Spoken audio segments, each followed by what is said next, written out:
Hola, mi nombre es David Licó Viacrece, estudiante de la Facultad de Ciencias Médicas en la carrera de Medicina de la Universidad Laica Eloy Alfaro de Manabí, y el día de hoy hablaré de un tema muy importante que es la glándula submandibular y la glándula sublingual. Empezando por la glándula submandibular. A modo de introducción, observamos en esta imagen en una vista lateral donde se sacaron los planos superficiales de la piel y el tejido celular subcutáneo. En este caso, la mandíbula fue cortada y se puede observar a la glándula submandibular. Esta glándula va a estar ubicada en la porción lateral de la región suprayoidea, que va a estar comprendida entre la cara medial de la mandíbula y los músculos suprayoides. Además, va a estar comprendida entre la cara lateral de la raíz de la lengua y de la faringe. La glándula tiene una forma como la de una almendra y pesa aproximadamente 7 gramos. Hay que mencionar que la glándula también se encuentra en un espacio topográfico denominado celda submandibular. Esta celda submandibular es una excavación osteomúsculo-facial que va a poseer su misma forma, por lo tanto sus mismas relaciones, y va a tener 3 caras, 3 bordes y 2 extremos. En esta imagen, en un corte frontal por detrás del primer diente molar, en una visión anterior podemos observar a la glándula submandibular. Empezando por su cara, tenemos la cara superolateral, que va a estar en relación anteriormente con la fosita submandibular de la mandíbula y en su parte posterior con el músculo pterigoideo medial. En su cara inferior-lateral va a estar formado por la lámina superficial de la fascia cervical, que cubre en su totalidad a la glándula submandibular. También va a estar recubierta por el músculo platysma y más superficial va a estar recubierta por la piel. La cara medial, como podemos observar en esta imagen, vemos en una vista frontal con la mandíbula superiormente y la glándula submandibular. La glándula va a estar en relación anteriormente con la región del suelo de la boca, con el músculo digástrico, que este músculo se llama así porque va a tener dos vientres, un vientre anterior y un vientre posterior. En su vientre posterior va a acompañar al músculo estiloioideo, y más profundo al músculo digástrico se encuentra el músculo miloioideo, que va a tener relación con la glándula submandibular. En esta otra imagen, una vista lateral donde la mandíbula fue cortada, y posteriormente podemos observar al músculo hioglóso, que queda cubierto en parte por el músculo miloioideo. Esta glándula también va a estar en relación con el nervio hipogloso, este nervio que cruza de posterior hacia anterior la cara lateral del músculo hioglóso, y por medio de este músculo se va a relacionar con la arteria lingual.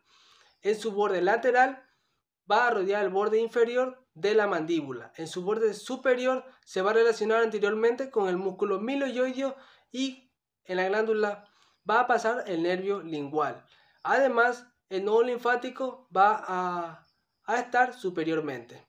En su borde inferior este va a ser convexo y muchas veces suele sobrepasar el hueso hioideo.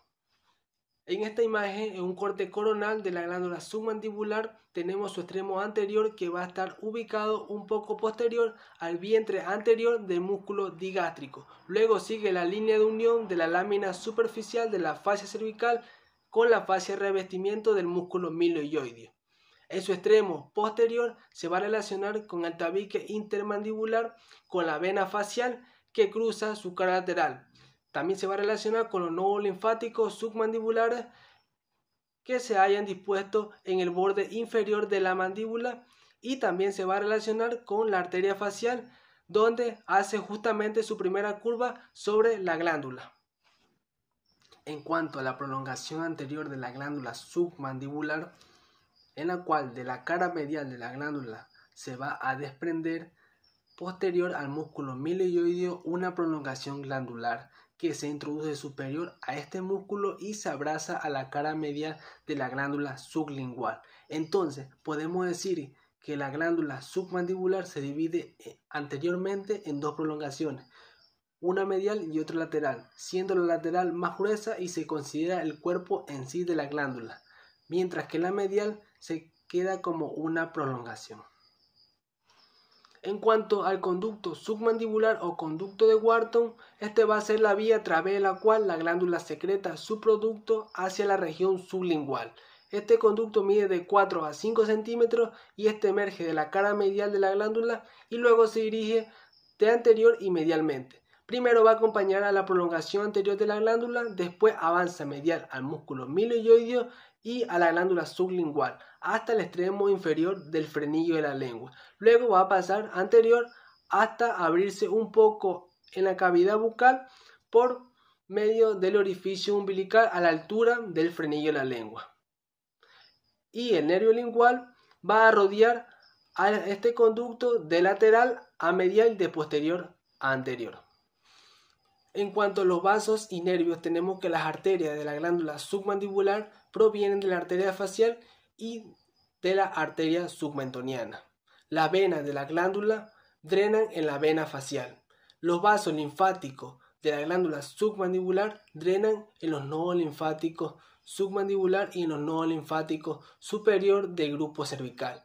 Y los nervios de la glándula submandibular proceden del ganglio submandibular, del nervio lingual y del nervio de la cuerda del tímpano. Ahora hablaré sobre la glándula sublingual. Esta glándula va a estar ubicada en el suelo de la boca, pesa alrededor de 3 gramos, mide 3 centímetros de largo, 15 milímetros de altura, de 7 a 8 milímetros de ancho, y esta glándula va a presentar 2 caras, 2 bordes y 2 extremos. En esta imagen, en un corte frontal, se observa a la glándula sublingual. En su cara tenemos su cara lateral que se va a relacionar con la fosita sublingual de la mandíbula y con el músculo miloioideo. En su cara medial se va a relacionar con el músculo geniogloso y el longitudinal inferior de la lengua, con el nervio lingual y con el conducto submandibular. En su borde superior, este se va a relacionar con la mucosa del surco alveolo-lingual que forma el pliegue sublingual. En su borde inferior se va a relacionar con el músculo genioioideo.